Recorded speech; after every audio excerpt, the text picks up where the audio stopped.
好食到你睇唔到口啊！真係食一次讚一次啊！今日整個爆炒綠蔭菇，呢邊有半斤一度，半斤可以炒2、3次嘅，比較大隻嘅，好香嘅呢啲又冇沙喎。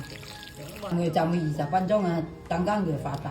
呢啲五花肉真係要炒喎，出咗油先香嗰啲，炒啲辣椒真係。而家發到好大條啊，係嘛？嗱呢啲太大條啊，剪到1可以啊。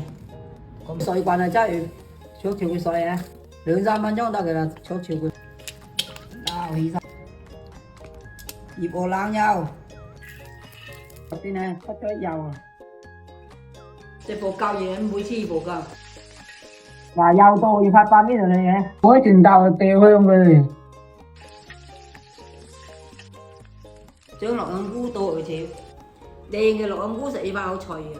放啲芡，冇煲，豉油，嗰度係炆炆嘅。好，加啲老抽去整兩隻啊。